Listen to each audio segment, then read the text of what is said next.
I have wanted to work with cane webbing for a long time, and I had so much fun working with it to make this chair. I have all the plans and all the details you need to know to make this yourself. It's a great, easy weekend project. So let's get right to it. The chair is built using 2x3 boards. Now you could rip off the rounded edges if you like, but I decided to keep them. The cuts are pretty straightforward and can be made either with a miter saw or a circular saw, and the plans have the complete cut list to help you. Once the cuts were made, I sanded all the boards. It is always best to sand them before assembly so you get the best finish. It is a lot of sanding, but a few tunes on your headphones can definitely help. Next up were the pocket holes. The drill and the jig are set up for 1.5 inch material. The plans guide you through exactly where these pocket holes need to be. Now to assemble, I started with the side frames. I attached the arms and the bottom apron to the back and the front legs using pocket hole screws.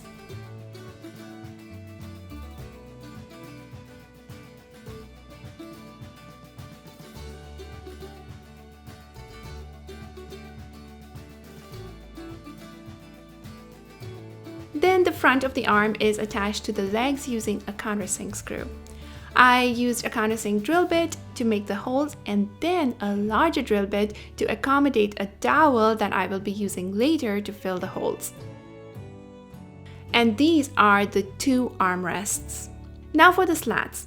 The plans actually call for 2x3 boards, but I am using 2x4 boards because I had enough of these in my scrapwood pile. I mean, you could even use a 2x6 board if you wanted to. I attached them with pocket hole screws to make the slats, and I would tell you that I measured the spacing between them, but the truth is that I just eyeballed it. Now with the slats ready, I actually realized that I had to attach the front of the chair to the arms first so that I could access the pocket holes. So I went ahead and attached that and built the frame.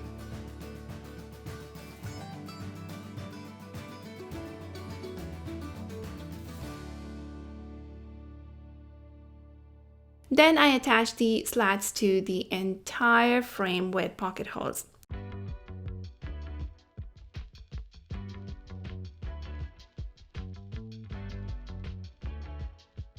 And that is the chair complete, but not yet.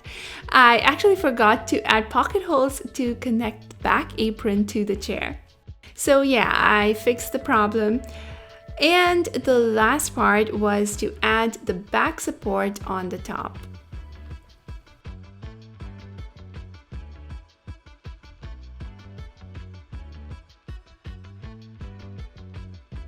Now for the finish, I added dowels to the holes in the arms and trimmed them with a flush cut saw. And then I sanded it. I went ahead and gave the entire chair a coat of dark brown gel stain. I've really started to like using gel stains for bare wood because I don't have to use pre-stain conditioner to get the consistent finish. Now for the cane webbing. The cane webbing is actually attached to frames that are inserted into the arm and the back. These frames are built out of 1x2 boards and are just about 1/4 inch smaller than the openings to accommodate for the cane webbing thickness. I built these using pocket hole screws and went ahead and stained them.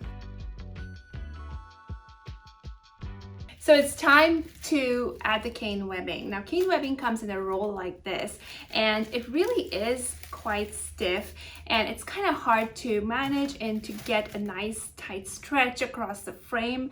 So the way to get it to work is to soak this in lukewarm water for about half an hour. And you also want to kind of hold it flat inside the water. So what I'm going to do is I'm going to cut it up into the sizes that I need and then put those in the bathtub with some warm water. The cane webbing is quite easy to cut with a regular scissor, and once I cut it to size, I took it over to the bathtub and laid it down in the lukewarm water. Used a few bottles to keep it flat inside the bathtub for about 30 minutes. Well, actually, it was more like 2 hours. Then I brought them over to the workbench one at a time, laid them out, and started attaching it to the frame. The webbing was noticeably more flexible and a lot easier to work with. Attaching it is like any upholstery project.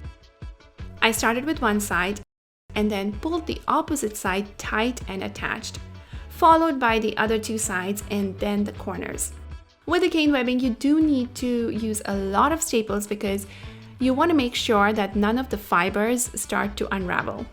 Also, you want to try your best to keep everything lined up, and the webbing itself is a good guide for that with all its lines on it.